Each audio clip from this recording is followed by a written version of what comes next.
Welcome back after break. नाज़रीन, वजीउल हसन साहब हमारे साथ मौजूद हैं। सर, मैं ब्रेक से पहले जाते हुए आपके पास एक सवाल छोड़े गई थी जिसमें मैं बात कर रही थी हमारी जो फ़ौज की कोऑर्डिनेशन थी वो दुनिया ने देखी, हमने देखी, फिर साइबर सिक्योरिटी और आईटी के हवाले से मैंने बात की थी, जिस तरह से हमने बढ़तरी हासिल की। इस पर क्या कहेंगे आप? देखिए जी, जो सबसे पहले भारत तो कहीं भी नहीं खड़ा हुआ था। वो तो आप समंदर में देखें तो वो गिरा हुआ था, वो आप हवाई सरहदों की बुनियाद के ऊपर देखें तो उधर भी उसके जहाज गिरे हुए थे। उसके जो जहाज को बचाने के लिए जो एयर डिफेंस इक्विपमेंट है वो भी तबाह हुआ था, और हमारी आर्मी भी मुकम्मल तौर पर तैयार थी। अच्छा, अब ये जो साइबर डोमेन है ये बहुत इंपॉर्टेंट डोमेन है मॉडर्न वॉरफेयर।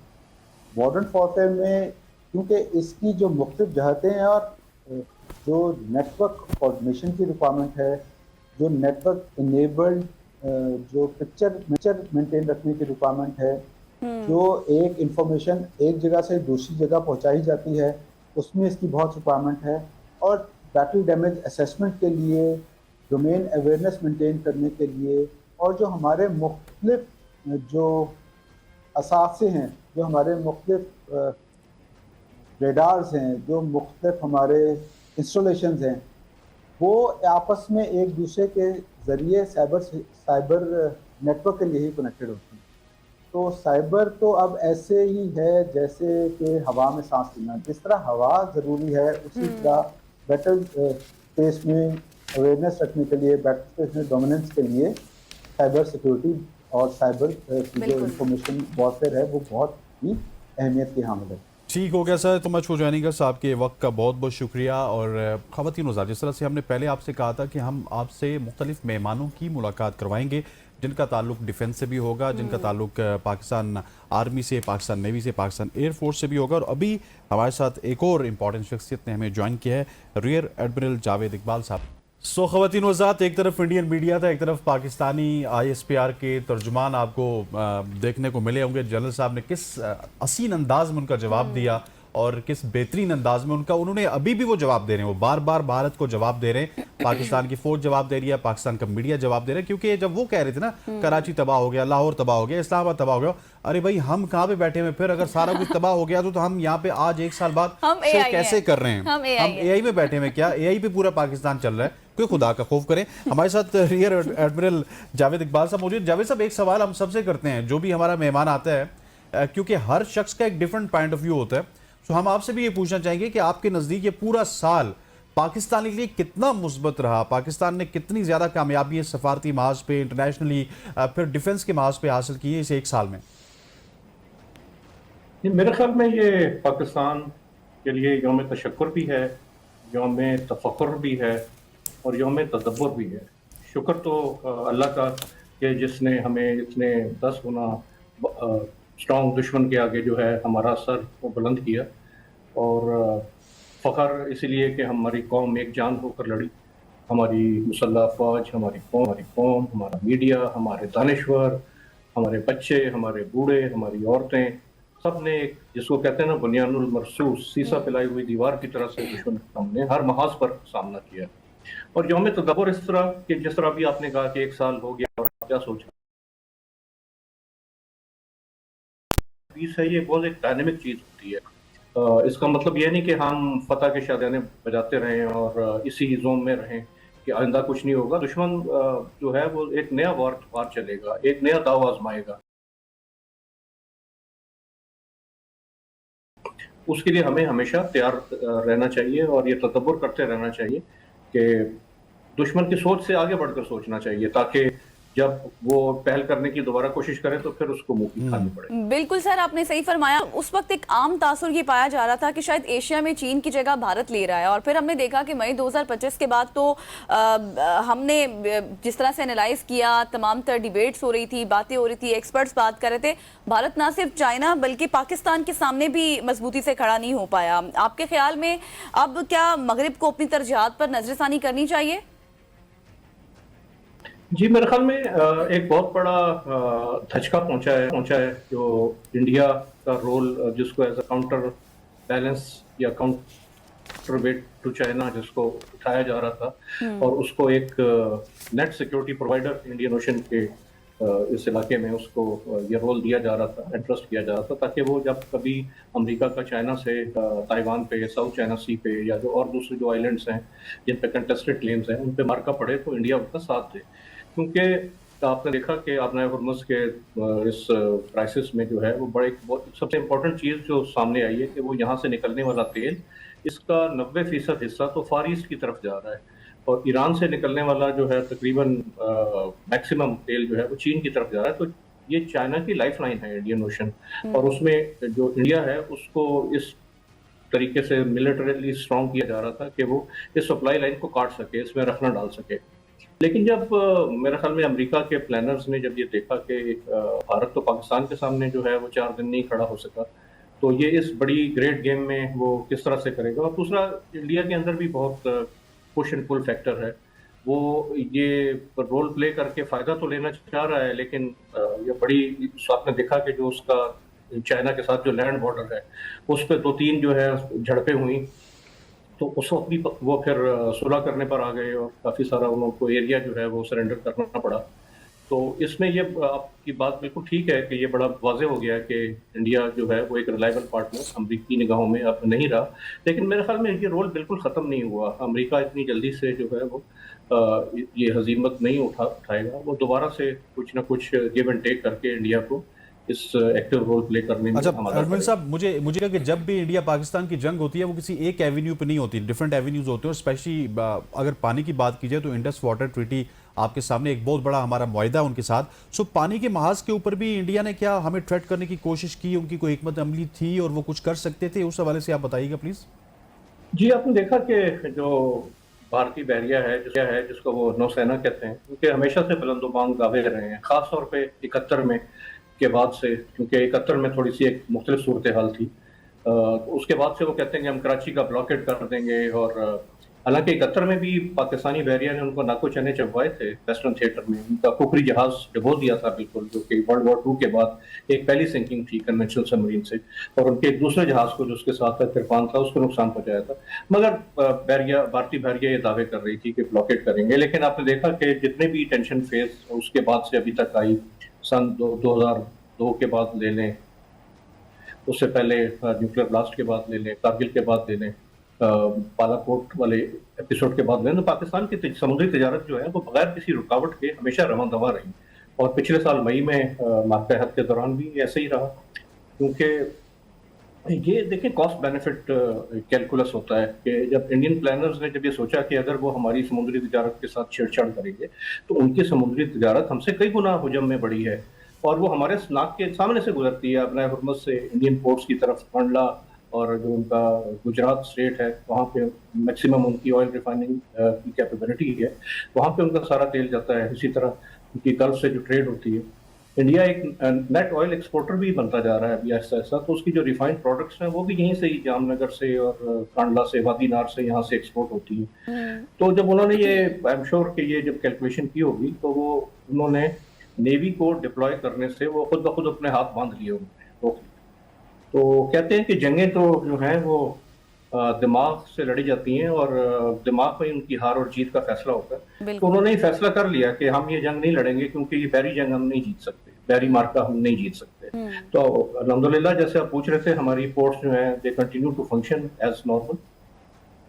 اچھا سر، اب آپ کو اس ساری صورتحال کے بعد جو بھی مارکا حق ہوا یا پھر انڈیا نے جو کچھ بھی کیا، جھوٹا پروپیگنڈا کیا اور جھوٹی خبریں چلائی، جس طرح سے بھی انہوں نے کھیلا، فالس فلیگ آپریشنز ہمیشہ سے اس کے سہارے لے کر کیا، اس کے بعد آپ کو لگتا ہے کہ دنیا اور عالمی سطح پر جو بھارت ہے وہ اب تنہا ہو چکا ہے؟ اور پھر جس طرح سے بھارت کی عسکری ناکامیاں ہم نے دیکھی، اس کے بعد جو اپنی اکانومی کی بات کرتا تھا، اپنی سائبر سیکیورٹی کی بات کرتا ہے، ڈیفنس بجٹ آپ ان کا دیکھ لیں، اس ساری صورتحال میں بھی بھارت کو کافی دباؤ کا سامنا ہوا ہے. جی بالکل، بڑے شدید دباؤ میں ہیں. لیکن ہمیں اس چیز سے بالکل قطع نظر جو ہے وہ یہ ہمارے سامنے ایک چیز رہنی چاہیے کہ بھارت ایک بہت بڑی مارکیٹ بھی ہے. اور جب اکنامک انٹرسٹ آتا ہے تو لوگ پھر وہ کہتے ہیں کہ انٹرسٹ ہی پرماننٹ ہوتے ہیں دنیا میں، کوئی مستقل دوست یا مستقل دشمنیاں نہیں ہوتی. تو جو امریکہ کی امریکہ کے لیے انڈیا بہت بڑی مارکیٹ ہے ایک ڈیفنس پارٹنر کے علاوہ بھی. تو اس میں मुझे ऐसा लगता है कि दोबारा इंडिया से कोई गिव एंड टेक होगा और दोबारा से ये इश्यूज जो है वो नॉर्मलाइज करने की कोशिश की जाएगी, क्योंकि अमेरिका की पॉलिटिक्स में भी तो चेंज एक्सपेक्टेड है। अभी देखें कि नवंबर में मिड टर्म इलेक्शन के बाद ट्रंप की मेजॉरिटी जो है रिपब्लिकन्स की मेजॉरिटी कायम रहती है कि नहीं, क्योंकि ये भी अमेरिका अभी तो वैसे बहुत कम हुई है। में भी ये बहुत बड़ा क्वेश्चन मार्क है कि इस वॉर को किस तरह प्रोसिक्यूट किया गया। इसराइल के कहने पे ये वॉर लड़ी गई, कांग्रेस को पूरी तरीके से एतमाद में नहीं लिया गया, बहुत थिन मेजॉरिटी के साथ वो यानी वॉर पावर्स एक्ट को वो मेंटेन करके चलते रहे। और अब जबकि 60 दिन पूरे हो गए हैं तो वो, हालांकि जंग अभी पूरी तरह से खत्म नहीं हुई क्योंकि सीज फायर है, सीज फायर एक टेम्परेरी एक चीज होती है, लेकिन वो अपनी कांग्रेस को कह रहे हैं कि अब मुझे दोबारा आपसे परमिशन लेने की जरूरत नहीं है क्योंकि जंग तो खत्म हो चुकी है। तो it will be very interesting. आपने सही कहा कि ये इंडिया जो है वो एक पीछे तो हटा है जो पॉलिटिकल सीन पे, लेकिन एक मार्केट होने के नाते इसमें एक स्कोप है कि दोबारा इनके मुआशी ताल्लुकात के जरिए दोबारा से राब्ते इस्तवार होंगे। बिल्कुल sir, thank you so much for joining. आपने हमें वक्त दिया। अब हमें इस वक्त हमारी स्पेशल ट्रांसमिशन में एक और मेहमान ने ज्वाइन किया है, vice admiral doctor Ahmed Saeed साहब ने। Sir thank you so much for joining us. Ahmed साहब, सबसे पहले तो आपको मुबारकबाद हो। मार्का हक के हवाले से हम आपसे बात करेंगे, और मार्का हक के हवाले से जब भी किसी से बात करते हैं गज़ल, तो हमें अपनी अचीवमेंट्स याद आती हैं, और स्पेशली जो अगर पिछले साल की बात की जाए, पिछले साल की जितनी भी अचीवमेंट्स थी वो हमें याद आती हैं। तो सबसे पहले तो हम मुबारकबाद भी पेश करते हैं, और उसके साथ साथ हम तासुरात जानने की कोशिश करते हैं कि इस साल हमारे तासुरात कैसे रहे, क्योंकि हम जब ये बात करते हैं ना तो थोड़ा सा फ़ख्र से बात करते हैं, सीना तान के बात करते हैं, हम कहते हैं कि हम कुछ कर सकते हैं। सो एडमिरल साहब, आप के नज़दीक ये साल कैसा रहा? जी, अस्सलाम वालेकुम।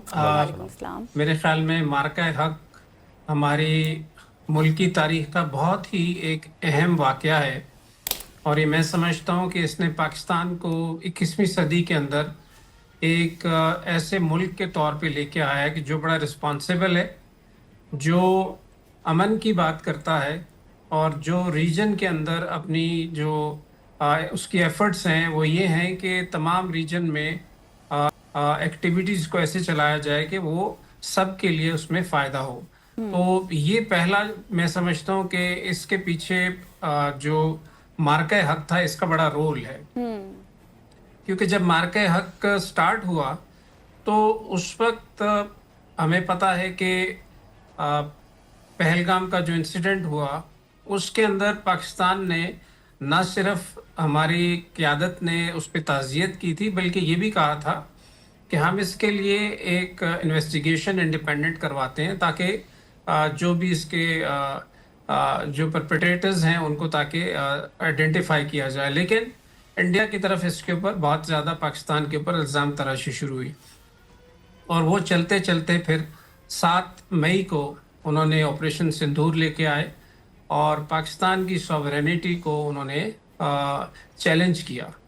तो ये वो रात थी 6 और 7 की, जिसके अंदर फिर पाकिस्तान एयरफोर्स ने माशाल्लाह बहुत ऐसन तरीके से उनके 8 एयरक्राफ्ट्स को गिराया।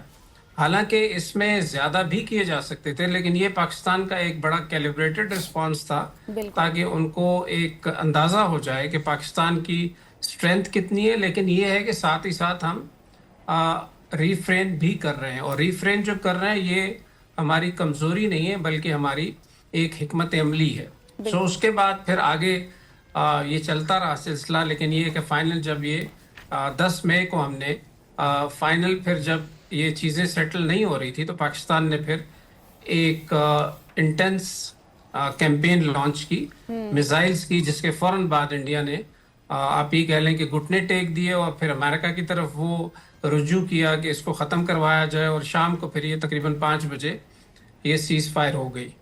तो ये इस पूरे एपिसोड में जो कि चला उसमें 13 दिन में पाकिस्तान का जो इमेज है वो बड़े बिल्कुल अच्छे सर, तरीके से आपने दुरुस्त फरमाया, और कुछ घंटों की ये सारी सूरत जिसमें सब कुछ वाजे हो गया और दुनिया ने देखा। अच्छा सर, मुझे बताइएगा, जिस तरह से पाकिस्तान ने मल्टी डोमेन वॉरफेयर मॉडल का इस्तेमाल किया, और अगर नेवी की बात करें तो पाक बहरिया की सरगर्मियां उस वक्त क्या थी, मैं चाहती हूँ आप इस चीज़ को भी एलेबोरेट करें देखने वालों के लिए, और समुद्री महाज पर जिस तरह से नेवी ने जंग लड़ी वो सारी सूरत हाल क्या थी, उस वक्त क्या कुछ हो रहा था?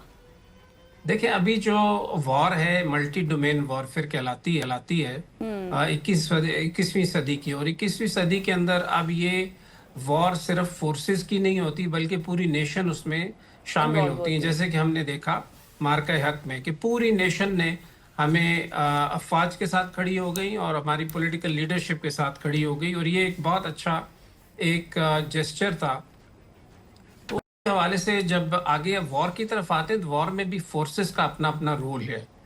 تو جو پاکستان نیوی کا رول ہے پرائمریلی وہ دو طرح کا ہوتا ہے. ایک تو یہ ہے کہ جو ہماری تجارت ہے سمندر سے آ رہی ہے اس کو کھلا رکھیں, اور دوسرا یہ ہے کہ ہماری سوورینٹی پہ, اس کا مطلب ہے کہ ہمارے جو سی کا پروونس ہے اس کے اوپر اگر کسی قسم کی آنچ آتی ہے یا میریٹائم انٹرسٹ پہ اس طرح کا کوئی سلسلہ ہوتا ہے تو اس کو بھی ہمیں دیکھنا پڑتا ہے. تو مارکہ حق کے دوران پاکستان نیوی نے اپنے بڑی حکمت عملی کے تحت اپنی جو پری پوزیشننگ کہلاتی ہے, یعنی کہ ہم نے اپنے جو آپ کہہ لیں کہ بساط کے اوپر جو مہرے ہیں وہ بڑے پہلے ہی بچھا دیے تھے. تو اسی وجہ سے انڈیا کی طرف یہ کی طرف سے کوئی ایسی حملہ کرتا یا کوئی ایسی جرت کرتا, اس لیے کہ اسے پتا تھا کہ اگر ایسا ہوا تو اس کے لیے بہت بڑا نقصان ہوگا, اس کے شپس کے لیے, اس کی پورٹس کے لیے اور اس کے جو تجارت ہے اس کے لیے. اور ابھی جیسے آپ نے دیکھا کہ جو انرجی سپلائی لائنز ہیں, تیل گیس اور یہ ساری, یہ تو ہمارے سامنے سے گزر رہی ہیں انڈیا کی, جو گلف سے آتی ہیں یا ایران سے آ رہی تھی, تو اس کے لیے بھی اس کو کافی زیادہ پرابلم ہونا تھا. تو اس لیے انہوں نے اس چیز کو دیکھتے ہوئے کہ پاکستان نیوی کی پریپیئرڈنیس بہت اچھی ہے تو انہوں نے اس سائڈ پہ آنے کی کوشش نہیں کی. اچھا. دوسرا جو ہے سی کے اوپر ہماری جو تجارت ہے اس کو کھلا رکھنا. تو آپ نے دیکھا ہوگا کہ اس پورے جو جنگ کا جتنا ڈیوریشن رہا یا کانفلکٹ کا, اس کے اندر ہماری تجارت کو بالکل بھی کوئی اس کے اوپر پریشر نہیں آیا, نہ ہماری آئل سپلائی لائنز, نہ انرجی گیس یا ہماری جو باقی تجارت ہے وہ اس کو کوئی نقصان ہوا. تو یہ ایک بہت بڑا ایک آپ کہہ لیں کہ کنٹریبیوشن تھا پاکستان نیوی کا, جسے آپ کہہ لیں کہ سائلنٹ کنٹریبیوشن ہوتا ہے, وہ کیا گیا. اس کے ساتھ ساتھ جس طرح ابھی آپ نے دیکھا کہ امریکہ نے ایران کے اوپر ایک بلاکیڈ کی سچویشن کریٹ کی, جب انہوں نے کہا کہ جو شپس ایران کی پورٹس میں جائیں گے یا آئیں گے ان کو ہم روکیں گے. تو اس مارکہ حق میں انڈیا نے تقریباً اسی طرح کی ایک اسٹریٹجی پاکستان کے لیے لگانے کی کوشش کی, جس میں انہوں نے کہا کہ جو شپس پاکستانی پورٹس میں جائیں گے یا آئیں گے ان کو ہم انڈین پورٹس پہ نہیں آنے دیں گے. تو یہ ایک بہت بڑی ایک ان کی چال تھی جس کے تھرو وہ یہ چاہ رہے تھے کہ پاکستان کا جو تجارت ہے اس کے اوپر جو انشورنس کا چارج ہوتا ہے وہ لگ جائے اور اس سے پاکستان کی جو معیشت ہے اس کو نقصان پہنچے. لیکن اس میں پاکستان نیوی نے بڑے حکمت عملی سے تمام شپ آنرز کو یہ یقین دلایا کہ پاکستان کے پانی جو ہیں وہ بالکل سیف ہے اور آپ کی تجارت آپ اسی طریقے سے کرتے رہیں. تو یہ ایک بڑی کامیابی تھی میں سمجھتا ہوں پاکستان نیوی کی, اس نے کہ اپنی تجارت کو بھی انہنڈرڈ چلنے دیا اور سیکیورٹی کو بھی مینٹین رکھا. ٹھیک ہو گیا سر. ہمارے ساتھ رہے ایڈمرل ڈاکٹر احمد سعید صاحب ہمارے ساتھ موجود ہیں. کچھ اور بھی سوالات ہیں جو کہ ڈاکٹر صاحب سے ہم نے کرنے ہیں اور ان سے پوچھنے ہیں, کیونکہ اگر نیوی کی بات کی جائے تو نیوی نے بھی ایک محاذ پہ کافی کچھ کیا ہے. سو اسی حوالے سے ہم ان سے گفتگو کو کنٹینیو رکھیں گے. یہاں پہ وقت ہو جاتا ہے ایک شارٹ سے کمرشل بریک کا. بریک لیتے ہیں, واپس آتے ہیں ہمارے ساتھ.